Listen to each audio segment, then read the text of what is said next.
All right, I'm here today talking to David Caploe, who does a lot of great things with music and design. Um, I came across David via the music scene in Bakersfield, actually. I remember coming across his work with the band Hate Drugs over 10 years ago now. And I basically remember most of my students, I teach there, and most of my students coming in and raving about this band as they were like making a buzz around town a decade ago, which is crazy to say. Um, Crazy. yeah, exactly. And so we'll talk about all these different things that David's involved in. But one thing I will say I've appreciated about his work from afar and then getting to know him better is you can kind of sense this really clear vision of a project. And I remember seeing this way back when I first heard his band Hate Drugs, and the songs were really good, and the concepts always seemed very kind of focused and fleshed out. And I could tell he was kind of the creative mastermind behind this stuff.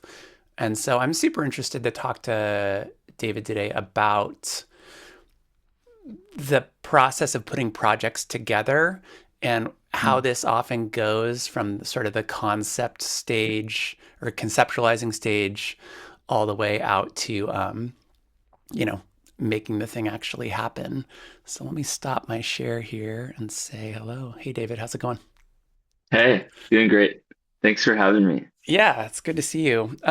Yeah, 10 years ago I guess is when we you came on my radar and stuff, and there's been a lot of changes since then and stuff, but maybe we could start by hitting on the thing I was just talking about. Maybe it's such a broad question, but maybe you could riff on what it's like for you to sort of conceptualize ideas, whether that's for like a new band, a new music project, or a Mm. video or something like this, because I have always been really impressed with like the clarity and the ambition of the projects you do on every scale. Like there's always this beautiful visual component happening, and then the music is always so well put together. So when you think about like coming up with projects and stuff like this, has this always been something that's come easy for you, or is it a fraught process? What comes to mind when we talk about this? I think for me, it's a really exciting part of just I guess making music, but just making anything is like kind of coming up with the environment that the thing exists in. And I don't know, like there's a lot of talk lately about world building. That's kind Yeah, of like right. the kitschy phrase that's been kind of tossed around music marketing. Um, I always kind of just viewed it as a way for me to organize my thoughts. And I think that in like the most creative way possible, it's very like it's an organizational action for me. Like I kind of have to put something into some kind of container for me to like make anything happen with it. I have to have some like boundaries or like something clearly defined for me to not just get lost in the weeds. Almost Um, rules, almost like a set of rules, like this is what's yeah, allowed, this is not part of this kind of thing. Do you feel like you yeah. learned that from like when you were younger, like watching older musicians or being really into specific artists that did that really well? I think I always gravitated towards projects that had an aesthetic that was really strong. Yeah. I th like a visual aesthetic or a sonic aesthetic that could be like pretty easily defined, you know? Yeah. Like some of my favorite artists are like anything Justin Vernon does and Frank Ocean and Hmm. Radiohead. They all all of those artists have a really strong identity, both visually and sonically. And I think it's because I don't know if they make rules for themselves or they just happen to make stuff like that. But for me, I've found it helpful to like categorize things in a certain way. It helps me finish projects, I think. Yeah. So are you kind of a concept like when you've made all the, I mean, you have so many projects and so many both singles and full lengths and EPs and all these things, are you often like conceptualizing up front? Like I've met artists that are sort of like this record's gonna have 10 songs, it's gonna follow this arc, and they haven't even maybe written the songs yet. Mm, Are you on that side, or are you more like I come up with what I come up and then I kind of shape them like the analogy would be like you have a song you wrote 3 years ago, but you can kind of mold it to fit your concept of the moment, you know? yeah. I think they're kind of happening at the same time. Mm-hmm. Um, Mm-hmm. I think almost always starts with the music. If I'm making something that I'm really excited about, I want to make more of it, and then Yeah. I'm like building, I'm like, concocting this stew of like similar items, these flavors that taste good together, and then when it's kind of starting to materialize, or I realize like, oh, this is turning into an EP, or this is turning into an album, then I kind of like dig a little deeper into like what it might look like or feel like. But that's usually already kind of taken a little bit of shape from the music, I Yeah, think. so the music, like the Yeah. sound, like I noticed that the sonic palette's so heavy and great on this recent track Pastures that you put out. Talk about Yeah. building that song up, and it also feels like a I'm not like an expert in your work, but it feels like a not a departure, but sort of like a crystallization maybe of things you've been toying with. Do you feel that? I think that's like a great way to say it. I Yeah. actually, um, before the band started, I was doing a lot of writing of like these ethereal guitar tracks. Like they were songs, but it was a lot of like reverb and chorus on the guitar and like super verbed out vocals. Um, and that's kind of where my head was at before the band. And then like I started jamming with these guys and we were making great music and having such a fun time. It wasn't really that Hate Drugs was not that project, you know? And Yeah. so for me, it's a little bit of a return to something that like an unfinished idea from a long time ago that I'm like exploring again, and also like digging back up some of the stuff that I had been working on. So like Pastures is a new song. Last fall, I kind of like got a burst of inspiration and made like the instrumentals of the three tracks that are going to be on this EP that I'm actually putting out next month. Okay. And but I didn't record vocals or have really any like ideas for melody or lyrics. They were just completely instrumental. But I knew that it was the direction I wanted to go with the songs. Yeah. Um, so basically I finished those ideas, actually just bounced the last bounce of Oh, that's a good the feeling. the the Congrats. third song. Yeah, so Right on. I'm gonna upload them today. That's great. So I think I'm gonna have them come out in like a couple weeks. But anyway, that's beside the point. It's a return to an idea that I hadn't fully realized before I started kind of like making indie rock band music with my guys. Yeah. You Yeah. and I feel like you mentioned to me off the cuff because when I'm hearing it too, when I'm hearing this chorusy delay, like it's definitely not jazz, but like the chords feel rich, right? They're not like you're not playing Mm, power chords or something like that necessarily. The yeah. whole time or something. Didn't you wasn't sort of like fusion and 80s-ish adjacent music floating around your house growing up? Is that true? Like cuz your Yeah. dad's a My musician maybe? my Is that dad is a musician. Yeah, he's a fusion guy.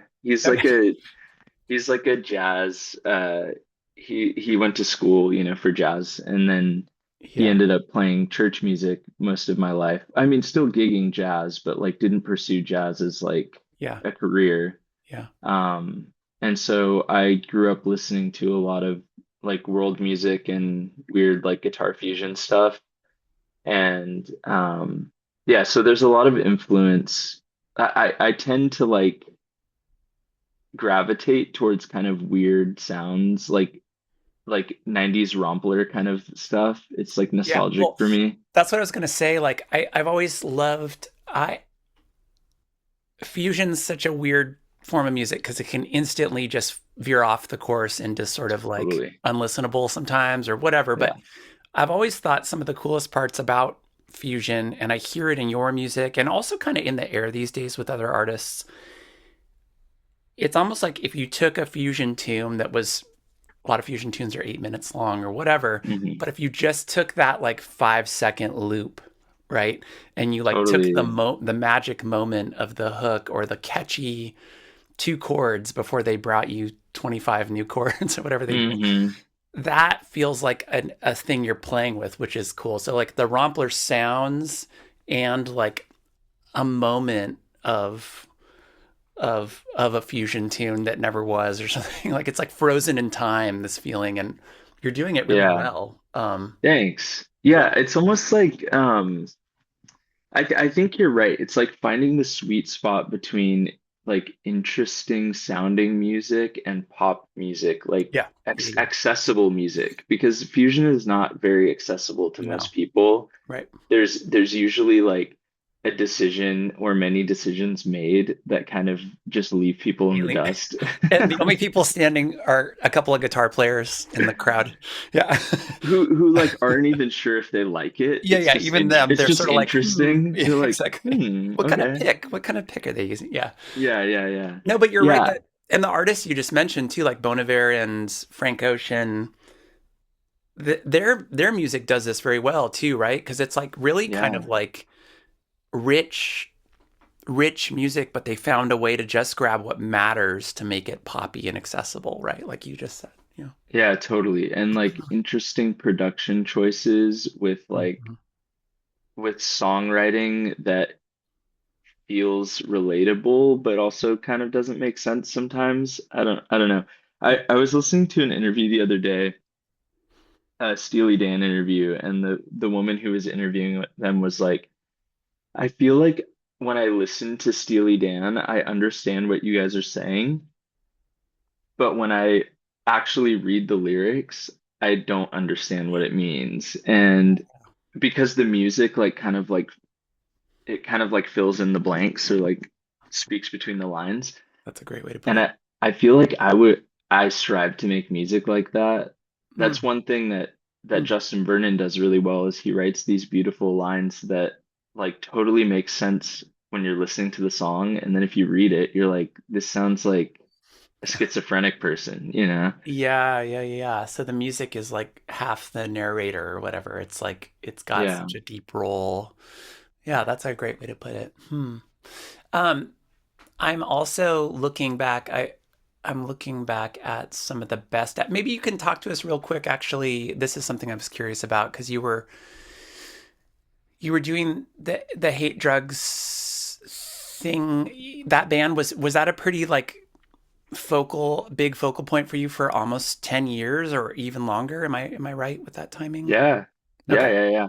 Mhm. And then you kind of have recently put your focus toward Best Dad and surfing. Are those like the top of the list projects for you right now? I would say Best Dad is the top of the list project. Yeah. Surfing is like is also a priority, but in a different kind of way. It's very much like a partnership between Austin and I. And so Yep. I was just in New York Oh, cool. last That's week great. for the whole week, and we were like starting a bunch of ideas because he just moved back out there, and Yep. it's really hard to start music apart Mm-hmm. if you're trying to make it like a collaborative Yep. writing process. Yep. So I went out there and we started like probably six or seven new ideas Oh, that's great. that will finish like apart from each other. But that project is kind of an outlet for Austin and I to just like enjoy hanging out together, create some cool songs, and also just like build the catalog of the record label Mm-hmm. and do something that neither of us would do alone. Got it. Um, Yeah. yeah, so really like Best Dad is kind of the main focus right now. Hey Drugs is like in an unofficial but like talked about within the group hiatus. Yeah. Um, Yep. we're still together and we're all like still stoked about making music and playing music together at some point. It's just this year is just really crazy for everybody. Some people went back to school and Got it. people got different jobs. And so we're just like navigating, life in the late 20s, early 30s stage. It's an interesting, I think I talked to you about this before, but it's exactly on cue with a lot of people's life changes, like that time of life, that age. And what's Yeah. what's amazing though is I do know a handful of bands that like laid a great foundation as a band and like made some really great work and then might have gone on hiatus and then like you just said end up putting out a record in 5 years or whatever, right? Hmm. Like that record, your next record can come out whenever it comes out and you can play your next show whenever you want. So Exactly. there would never be a reason to call it a day. You just call it a Yeah. hiatus and do your thing. And there's no pressure either because Mm. it's not like we're on like a legendary run right now and then life came up and like squashed some momentum. Yeah, Like right, right, we like COVID really squashed our momentum. Like we were in a right. really great place going into 2020 and recorded what I still think is our favorite, all of what we would all vote as our favorite project from Hate Drugs, which is Ponderosa. And Okay, yeah. it came out like May of 2020. Oh man, like And just bad like timing. Yeah. it's like hey everyone, listen to our new EP. Um, while there's like a death counter on the evening news. It was like a very terrible time to put out music, but I think this is like one of the visions of the band really crystallized. Mm. Yeah, so I think that's where we kind of lost a lot of steam, and it really like I think it like had an impact on us outside of just the career, but even, into our personal lives, just kind of being on a high, feeling like, of course, so many people probably said 2020 is going to be my year, Oh yeah. and um and it was not. Hmm. Hmm. So Do you know I other group? think Do you know other groups that kind of had a similar story in a way? Like other groups you were touring, you were all touring pretty regularly up until that yeah, point and putting yeah, out we were on the releases road a and stuff. lot. Yeah. Yeah, and we, put out a couple of albums and we were just like, yeah, in a really great spot. I feel like the promoters that were interested in us were like the right ones. We were Mm. starting to get good shows and support and stuff. Um, yeah, there were a handful of bands. One of the bands that was like really close with us, Fashion Jackson, Mm. they were kind of in a similar boat. They were doing really well and headed in the right direction. And I think COVID had an impact on them, or maybe just like it like really quickly jumbles or shuffles your priorities when something like that happens. Oh yeah. And I think a lot of people, I can speak for our group, just like had moments where they were like, what matters? And Hmm.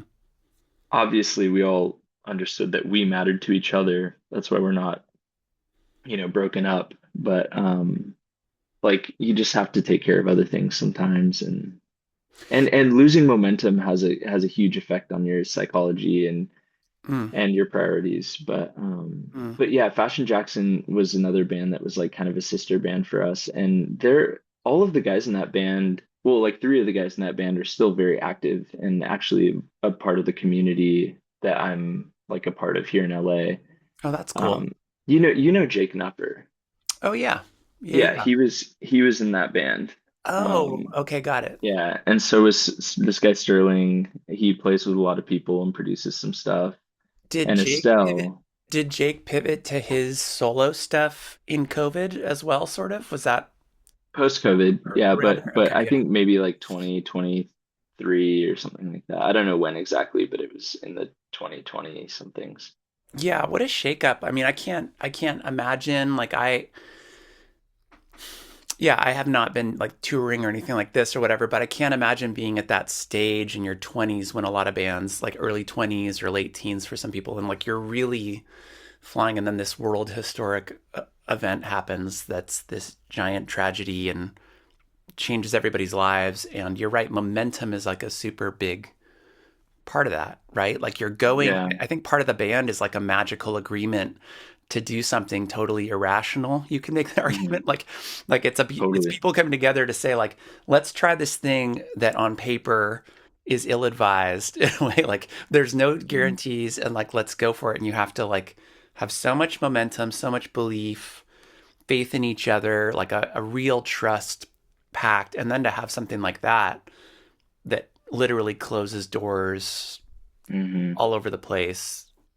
Yeah, we were supposed to play this like festival or something the week that everything shut down, and we were Yeah. actually in a band rehearsal when like people's phones started buzzing, and it was like an emergency alert that like Whoa. everything's shutting down, and we were all together for that, in the middle of like preparing for a show.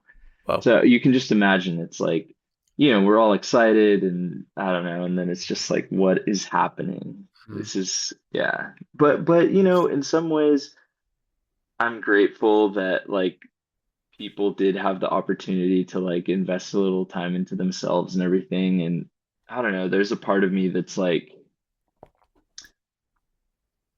I was like kind of the dad of the band. I was the oldest by like 3 years, and then everyone else was like, the youngest member, Adrian, is 5 years younger than me.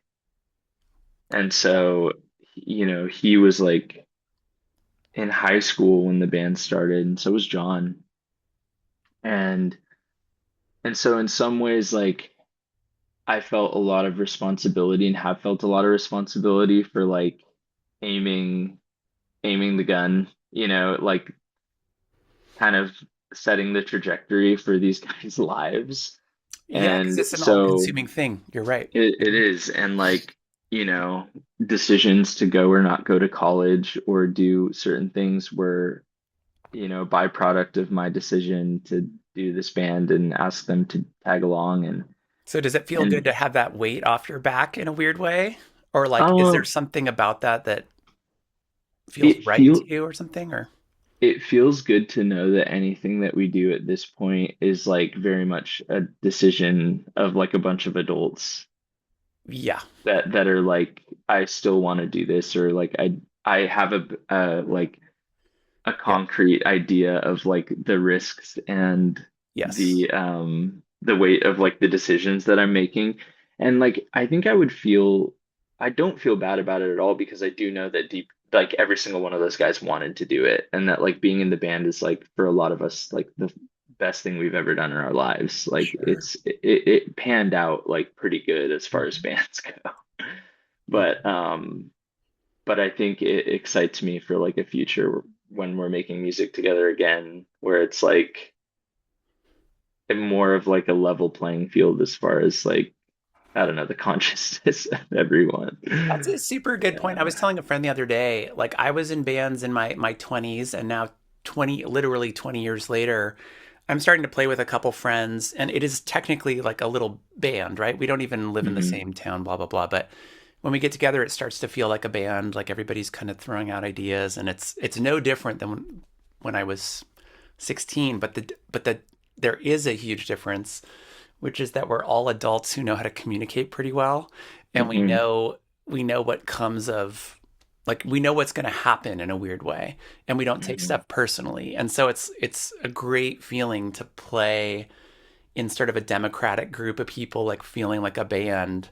Hmm. And then just I had a couple thoughts the other day where I was like, if I was 16, we'd be fighting right now. You know what I mean? If I was 20, one of the dudes would have taken offense because I didn't like his bass line, or you know what I mean? Like all these things, Yeah. or even talking about playing a show or whatever. And so much of the group dynamics thing is an age thing and a time in life. So you're smart to say that if you're all playing down the road, it's going to be in a way that communication ideally will be a lot smoother, and Yeah, um, totally. Yeah, yeah, that's been one of like the joys of, well, like learning how to collaborate like in the band. Like it definitely was like, it was like a slow process of like collaboration. I mean, we all like immediately gelled together musically and like we're throwing out ideas and stuff, but like the longer we were together, the more collaborative the entire songwriting process became. Like in the beginning, I was just like writing a song and presenting it to the band and maybe like directing parts or like telling people the ideas I had for parts. And Yep. then it eventually became like us jamming together, like figuring out arrangements, and then maybe like me writing lyrics on my own later or whatever. So like the process kind of flipped from like out of the room to into the room Mm, to into the, in the room to out of the room. got it. Um, Yeah. and that was great. And I feel like I'm like learning how to collaborate even more in a different way now, where it's a lot more like one-on-one collaborations. With Austin, with doing the surfing project, doing one-on-one collaborations is so different than group collaborations. And I think in a lot of ways, like talking to the earlier point about like kind of making rules, like one thing that's helped Austin and I with the surfing project is we have like parameters that we've set to like make surfing a surfing project, rather than just like a David and Austin, like a David song or an Austin song that has David and or Austin on it. Yeah. So yeah, we basically have like some rules, like we have guitar and baritone counterpoint. That's like a big part of our writing process. I usually am on a baritone, he's on a guitar, and that's how the songs start. And it usually starts with some kind of like counter melodies, and then sometimes we'll write lyrics and combine whatever we wrote, and sometimes Cool. we'll flesh it out together. And I don't know. Yeah, there's fun things that make it easy to collaborate. Mm. Um, but yeah, also I've just been like doing more writing sessions with individual people or like production sessions with people.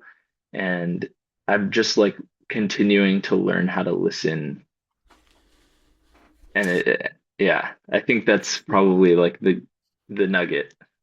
I think that's You can delete everything yeah, I said before like that. just learning how to listen. No, Yeah. that's super wise. I also think probably living in an industry town, what I've noticed as I go to LA pretty regularly is the more often I'm around um, a variety of people trying to make a thing and everybody's there for a reason, there's a sense of professionalism that is in the air because a block down people are doing the same thing and 2 blocks away there's even more of it, and like there's so much circulation and collaboration that um, communication becomes key, right? Like I think you're smart to say that. The more sessions you do, the more writing sessions you do with people you don't even know, like Mhm. by default, you just learn how to communicate. You learn how to listen. You're not there to push your own agenda. There's and Yeah, since there's no the thing I've noticed really, and maybe you agree, is when you're working with somebody you really don't know that well, there's no history, and that can be a beautiful thing, totally. right? You're like on your best behavior. because Yeah. yeah, because like you have Yeah. no history, and that's and so you kind of get to show up and just be like, what best self do I want to be? Like, and I clearly want to be my best self. I want to bring my A game, whatever, right? Yeah. Do you Yeah. feel that when you're collaborating with folks? Totally. Yeah. Totally. And I also like I have like a fear of being the guy who's trying to like impose my will upon someone. Mm, mm, I think I want to be I I guess it depends a lot on who I'm working with and what the goal is, but in any case where like I'm like producing or like co-writing, I'm usually trying to like help the other person express their idea more clearly rather than try to clarify my own mm. ideas. Unless unless something happens and I'm just like, I have a very, very We got to clear do this. Yeah, idea, yeah, yeah. like we got Right. to do this, but I'm also like, you know, continuing to learn how to let go, even if I feel strongly about something, to say like, let's try it, and then be open to it not being the right thing. Even with other people's ideas, like instead of not like immediately shutting it down or being like, I don't know about that. like, let's try it. Because honestly, trying it might lead to the best idea because Hmm. we realize like, oh, that doesn't work, but this does. So yeah, I think that's spoken like a wise producer. Like a lot of producers, there are all kinds, right? There's the heavy handed, there's almost the invisible, there's all these gradations of a type of producer. But I think you're super smart to say that like some of the best ones, because you've probably worked with people. I have worked with people where like if they have strong opinions and then they don't even want to try your idea, it feels like a slight in the moment, right? And it's such a totally. vulnerable Yeah. thing to create with someone Yeah. that if you feel any sense of that, the person might shut down just a little bit more and think twice Yeah. before they bring in their next idea. So keeping that door open is super sharp, I think. Yeah. And I think, the creating of create or nurturing a creative environment requires there to be openness, and every like no is like an easy way to just like shut down the Yeah, creativity in the room. momentum. Yeah, And that's you can always mute a track or a section, and yeah. it's better to have more material and decide and sift through it and decide like, yeah, like this isn't working, than like shut down a bunch of ideas and be like, all right, anybody has a new idea? We don't even It's have like, anything recorded yet. Yeah, exactly yeah, right. yeah, yeah. Just like get stuff, Yep, yep. and figure it out later. Talk to me about specific records and kind of how that came together and where you're at with it now. I know that there's been developments over time, but talk to me about that. Yeah, specific records started because Austin and I and our buddy Atticus were all self-releasing for like years, and we're kind of like getting bored with the process and trying to figure out how to make it work for us better. And the conclusion that we came to was it makes more sense to like band together and try to see if we can leverage some of our like collective momentum into something that's like more helpful for each of us. Mm-hmm.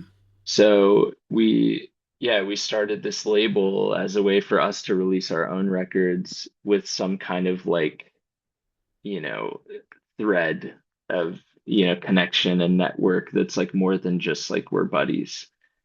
Yep. So yeah, so that's basically what we started doing, and we were like, hey, if we can get, we were able to leverage our back catalog and stuff to get a better like front end distro deal with like a Mm-hmm. couple different distributors. And so we were like, well, if we if we can do this for us, we can do it for other people. And if there are people who are independent that want to have access to our distribution and also just our network and our shows and stuff like that, we just wanted to open it up to friends. So we're not headhunting, we're not doing any kind of real A&R. It's Yeah. just kind of like word of mouth, and if we're excited about a project, we're happy to help. So yeah, it's nice. I feel like the biggest strength of what we're doing is just the ability to kind of have like a little bit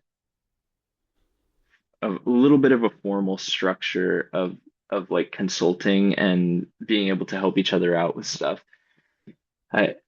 We all have like friends that do mixing or mastering or like album artwork or video or social media or whatever. And so we're able to share those connections with our friends. But it's not like, it's not like we wouldn't do that for someone who isn't on the label. Like if someone asked me to recommend someone for, mixing or whatever, I'm not going to be Yeah. like, well, if you were part of the label, I might help you. Yeah. Yeah. Yeah. But, but, Well, yeah, it also strikes me as it's like very much in your strong suit to make these containers and like have a really strong aesthetic. And this label, in a way, feels like that to me. It's like organizing something that is already there, but you're just packaging it in a very digestible way, and it yeah, feels like it's got clarity and vision. I like that you're also pitching it almost as a community service in a way that like that's part of the language you all have talked about, which makes releasing music and makes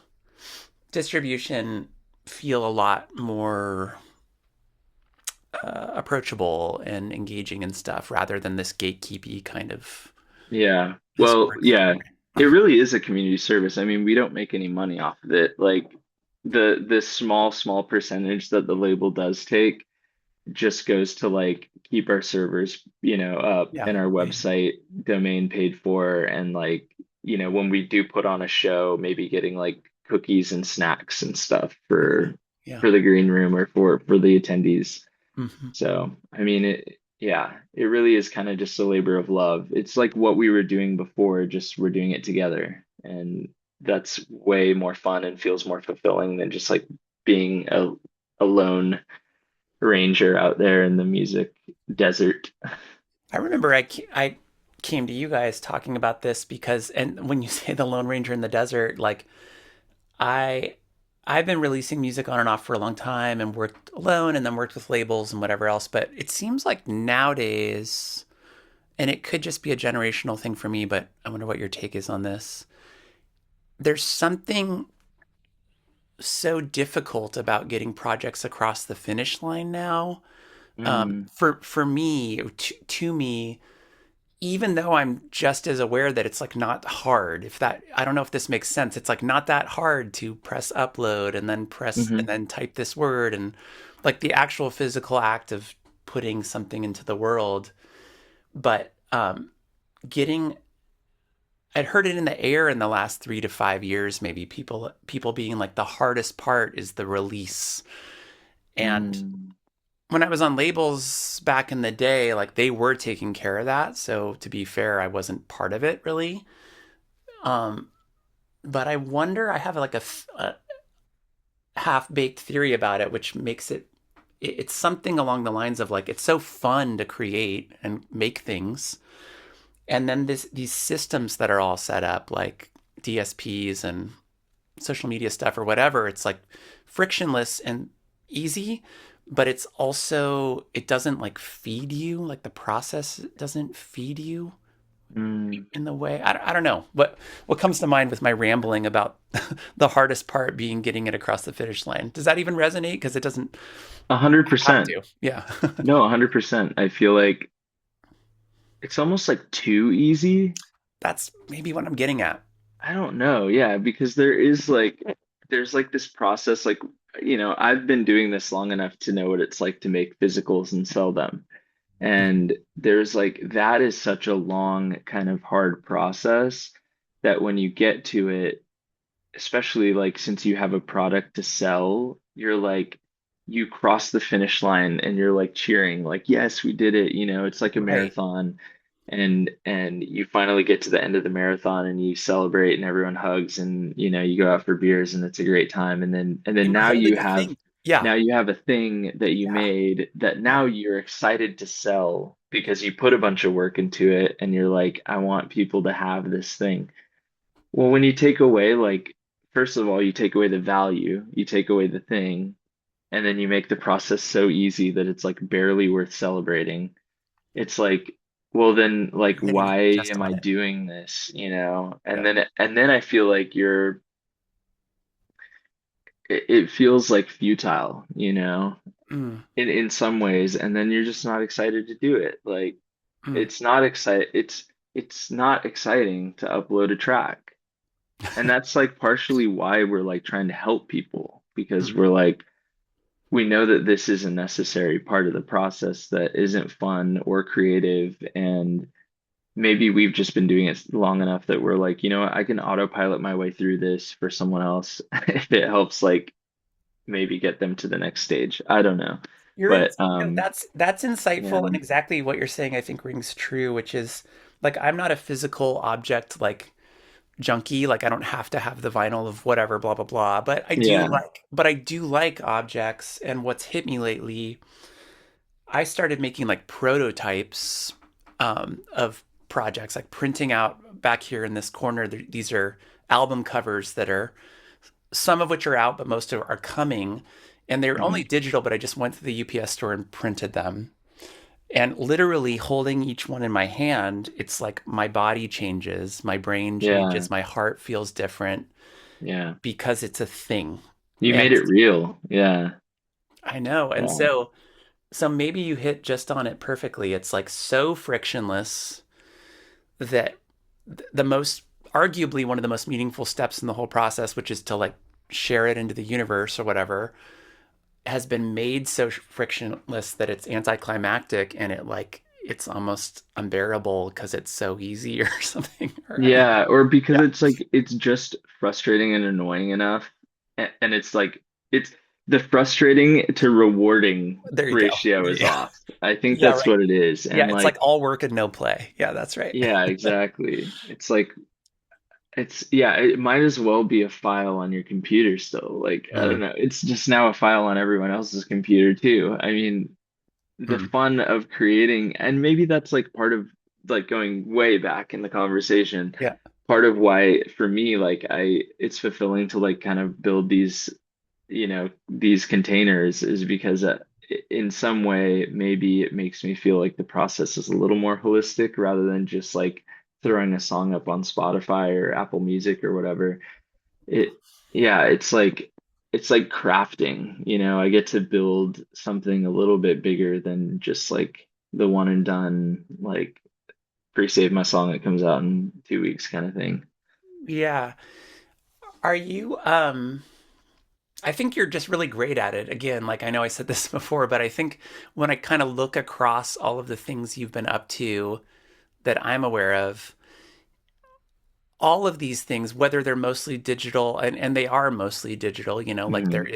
is merch, whether it's apparel or CDs or whatever. But the way that you framed it and the way you've put it together really feels well conceived. And like there's a very kind of movie director quality to your thing. Do you look to film and directors for inspiration just as much as musicians and things? Yes and no. I'm not like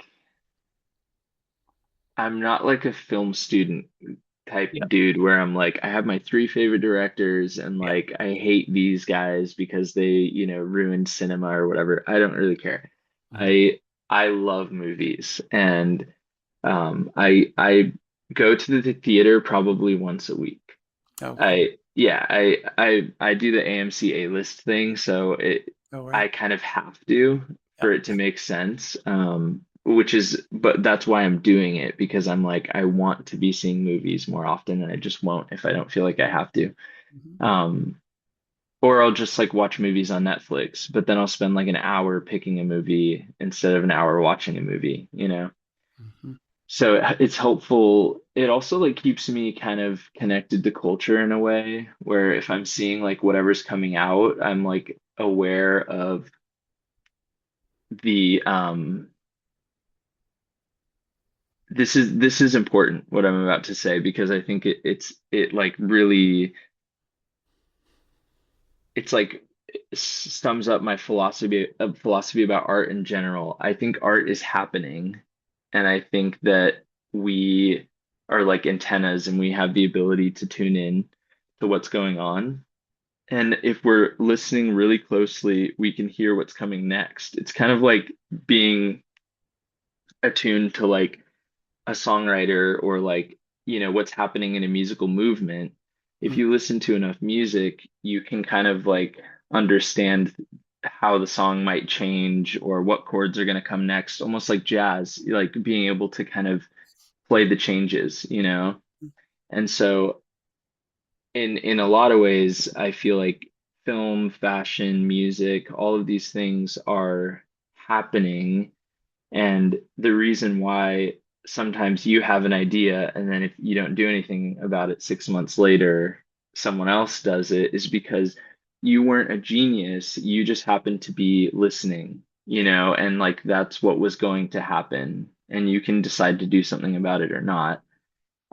I think what's interesting is like I've been thinking about this for a long time, and then I listened to Rick Rubin's uh, creative act thing, and he talks about it too. And I'm like, dude, this is 100% true. Like because I've seen it happen so many times in like the 12 years of me doing music in a somewhat serious way, I guess serious, in like an outward facing way, I guess. Is what you're saying like Um, predict? Does it feel almost not predictive, but like is that almost what you're getting at? Like if you're that tuned in with your antenna that you can like you can almost feel where it's going. Like hey, like I just got a ping of this. Let's be real specific. Like this type of guitar sound, right? mhm. I'm hearing this Sure. guitar sound on this track and this track. I'm hearing these snare sounds pop up. Like Yeah. is that almost what you're saying? Or fashion? Like people are starting to lean toward wearing this style of clothing and you can almost see okay 6 months from now like this glimmer of this is now going to be center to the Yeah. conversation. Is that what you're getting at? Yeah, there's a part of it that's that exactly. It's like it is like predictive. Mm. I don't, but I don't think the intention, like for me, like when I'm listening, I'm not like, oh, like I'm watching a bunch of movies and listening to a bunch of music to try to figure out what's next so I Yeah, can yeah, beat yeah. the next guy to the punch. It's more like it's intuitive. It's like I'm listening to, the record, the five records that have come out in the last month that seem interesting to me. Hmm. And then I'm also writing at the same time, and like those records are giving me ideas. Hmm. Every building block of art is like built upon the last thing. But like if we're all listening to the same things and watching the same things and like getting exposed to certain things, we're likely to come up with similar ideas because it's like finish the sentence. Yeah, yeah, yeah, You yeah. know what I Right, mean? It's like right, happy birthday to, right. Right. well, someone could say you or me. I don't know, Yeah, but you get what I'm saying. It's like you yeah. kind of you're just like the next word in like the telephone of art. Mm. And That's a great way to put it. I had a teacher in school that it wasn't music or anything, but this person was more like a different subject or whatever. But they would another way to put it that maybe feels more obvious or something is like there's a conversation happening. mhm, And mhm, yes, there are a lot of rooms conversations are happening in types of music, blah blah blah. But if you're looking at a certain room you're most interested in, like there is a conversation happening. And I remember this teacher of mine, she used to be like, you don't need to come up with this. You don't need to worry about wondering if someone's going to write the book you want to write or whatever. mhm, You are just deciding you want to be part of the conversation. And so mhm. you need to get a pulse on like what is the conversation? Where was it? Where is it headed? And like do you want to hop into that chat and like have something relevant to say? Does that track for you? Yeah, totally. And I think like the jazz fusion guys, like they are like maybe just haven't gotten out of their room in a while or Oh yeah, they're something just like in that. guitar Like they're just like in Guitar Center. like I'm not talking crap. I'm just saying like there are some I know what you people mean. that are like more or less tapped into the big conversation, and maybe Yep, there's a conversation happening in their room, in their practice room of art, and sure. they come out and they try to throw something into the larger conversation, and people are like, "What? Like Yeah. that's not what we're talking about," you know? Mm, mm, But I think what's interesting is when you have someone who is really tapped in to like the big global conversation or, the music industry conversation, but they've been exposed to something or they're tapped into something else that other people aren't, and then they bring that into the conversation in a way that like makes sense and isn't out of left field. Like they're this is able to kind of like sneak in something totally, into totally. that's like maybe not relevant in a way that feels relevant. And then that's when people are like, that is cool, or that's different. I don't That's a know. perfect way to put it. That's why those artists you mentioned, like Bon Iver and Frank Ocean, Daniel Lopatin's really good at this. Like One O Tricks Point Never. If you've Oh listened, my gosh. Yeah. he's like a master in his own way of this because he Yeah. can grab. When I watched Marty Supreme, I was Yeah. like, man, he like I've checked his stuff out for a while, but that soundtrack particularly, it was so loud. It's the whole movie long, and the sounds are so amped and so specific and so from a weird new age practice room in the 90s. But Hmm. it's like a powerhouse of a movie, and Hmm. he's like brilliant at that thing you're talking about, right? Totally. Yeah, Yeah, he's like the perfect example of someone who's like tapped in, but also is like introducing elements that aren't a part of the normal, like he's the big making things conversation. He's mainstream. making them Yeah, relevant. yeah, Yeah, it's that's right. like, Yeah, that's cool. yeah, and some people are in a position to do that that Sure. is easier than other people, and I think that they should be doing that, people Hmm. should be pushing the conversation like we're having a conversation. If there were five of us, there's some guy sitting in the room that's like thinking of something that's like, I got to find a way to steer the conversation this way. Yeah, And that's and right. if you and if you have enough like respect and influence, people will follow that conversation. That's right. Hmm. And yeah, so I guess like I'm trying to do that throughout my practice of creating is like be listening and then be listening to what everyone else is listening to, and then also listen to some stuff that I don't think anyone is listening to that people should be listening to, and then Yeah. find a way to like bring that into my own practice. Hmm. Um, and obviously, I feel like very obviously some of those characters that have been doing that kind of stuff is like McGee and Dijon, and there's a reason why there's so many kids that are like gravitating towards that, and it's because it's like new to them.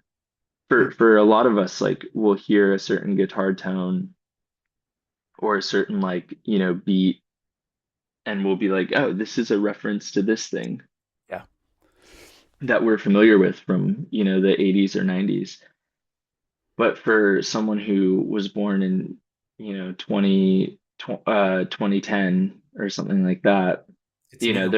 they're coming of age, and or they're in high school or whatever, and they're like, this is the first time I've ever heard this, Yeah. and it's exciting because they're bringing something back into the conversation Right. that we loved when it first came into the conversation. It's fun to revisit, and Yeah. also it's done in a new way. And yeah, I think Yeah, this that's is it's this is fun. the pop culture thing, right? It's like reintroduction of stuff from the past to generations that weren't alive during it.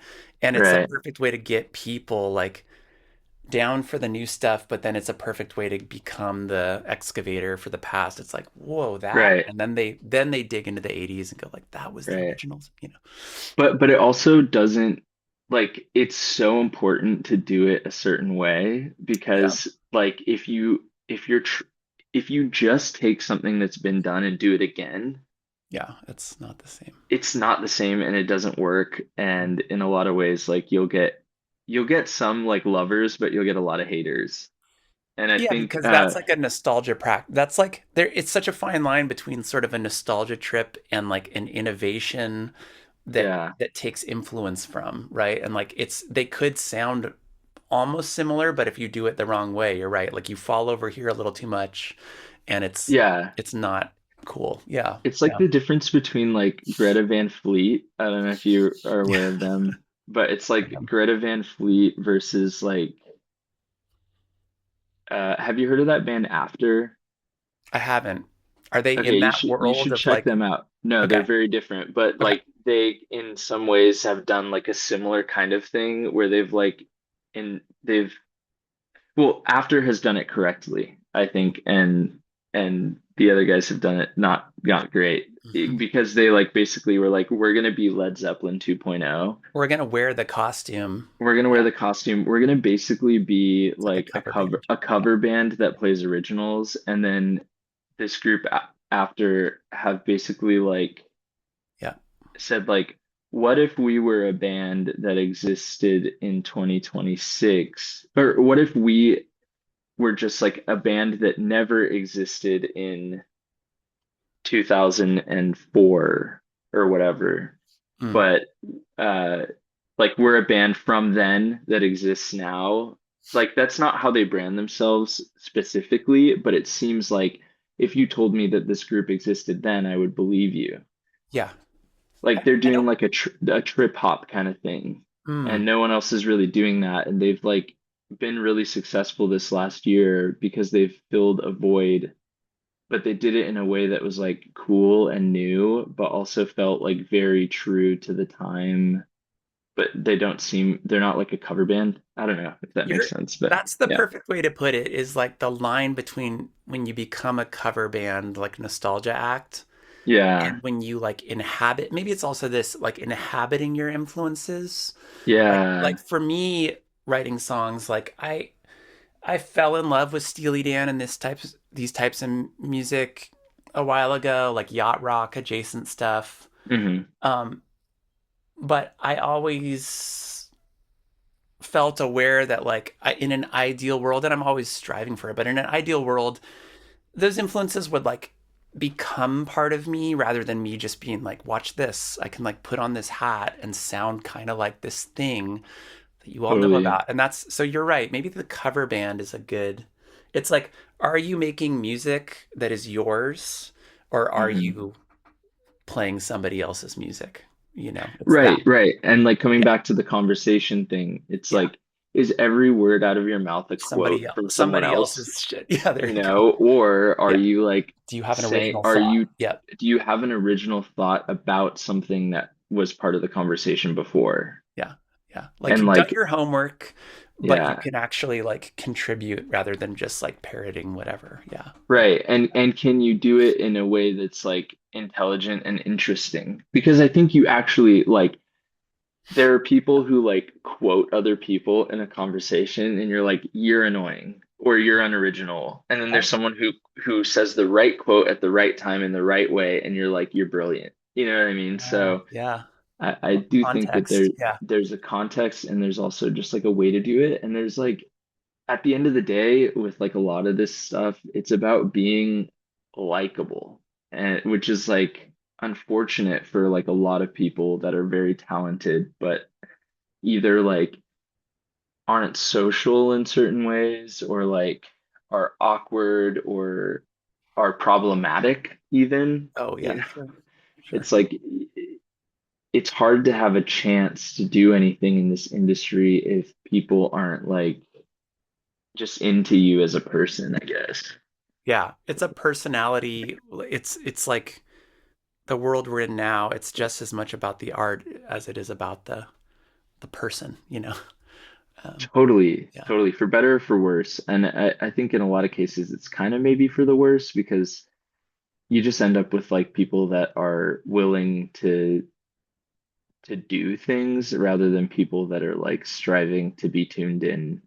Mm, I have some friends that have done really well on social media. mm, Um, they're like really good at social media, but they're also really good musicians. And mm. that is like exciting to see and Yeah. encouraging. Yeah. Yeah. Um, but I've also seen people that are really good at social media that are just like The music's not they have a there. Yeah. platform that doesn't reflect the quality of their work or something. I don't Yeah. know. Yeah. Yeah. Yeah. Yeah. Yeah. It's a higher bar now. I do think that like there's like the skill of social media or the skill of branding or whatever is like just as, or maybe more important in a weird way, right? But yeah, you're right. Yeah. When you do see like a great artist who also has found a way to get good at that, at marketing essentially. Yeah. Um, And yeah. you know, and on that point, like Geese, Oh that yeah. band Geese has been a part of the conversation recently. Oh yeah. This conversation about like marketing versus talent. Yeah. And I think that ultimately, you know, there's a lot of people that are like Geese is a psyop because they were Yeah. like marketed in like this, you know, subversive way or whatever, and everyone like loves them. And it's like, yeah, okay, but also the music is fantastic, and if good music is marketed well, it's Mm. gonna be great. It's gonna reach audiences and it's gonna make sense. Yeah. You know what I mean? Like if their music was trash, it wouldn't work. Hmm. Yeah. I mean, that I was just reading about that whole geese conversation a while ago, and at the end of the day, like you're not a couple of things. One, music marketing has never been like the Lord's work or whatever. No. And so it's always been just a game to try to get eyeballs and ears or whatever. Yeah. And two, it's not going to last too long. Greta Van Fleet is still ringing in my ears. Like, it's if it's Yeah. kind of crappy or like a cover version, like it's not gonna like stick around too long, you know? Yeah, totally. People have like, well, I was just gonna say people have a pretty good radar for BS, Yeah, but I yeah. actually don't know if I believe that. But Maybe I your think friends do. Maybe my friends do. Yeah. yeah, yeah, exactly. I think we also have to remember, I constantly have to remind myself that like Imagine Dragons can sell out arenas, and I'm not like, again, like you won't find me actually talking trash about any artists. Yeah. Like Imagine Dragons recordings sound like great radio rock. Oh They yeah. sound like the kind of rock that obviously a lot of people really like, and they found their audience and their niche, and good for them. I guess what I'm trying to say is like we exist in like these musical bubbles are that have been in rooms and conversations that most people haven't been in. And so we have to remember that we can't come to the big conversation pretending like everyone understands our context. Yeah. We have to like, in some ways, like the producer brain, like serve the conversation at large in Mm. some ways if we want to be a part of it. Yeah. Uh, That's wise, man. I wish we could keep talking a lot longer, but we should call it here. Yeah, yeah, yeah.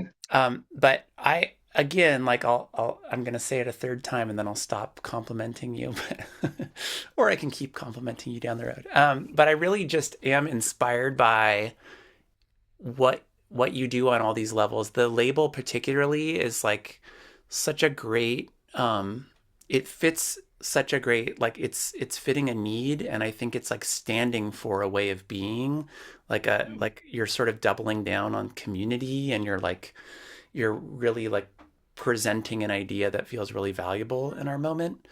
And then like I said, all of your musical projects and all of the containers that you have the ability to create and communicate directly to me as the consumer are just like inspiring and impressive. So I'm glad to know you, man. I'm glad to know you too. And your work is so impressive as well. I Thanks, man. Your ability to create so prolifically like blows my mind. Like the fact that you have like 10 albums worth of music ready to put out, to me it feels like impossible. I mean, I haven't even created that much music in my life. So I think, you know, be proud of what you're doing. And I appreciate that you're willing to have me on this, and also just like are willing to work with us at the label. I feel like it makes what we're doing feel like legitimized in a lot of ways. So Oh, that's yeah, cool, man. Well, thank you very much, and thanks for hanging out with me today. yeah, of course. Thanks, Josh.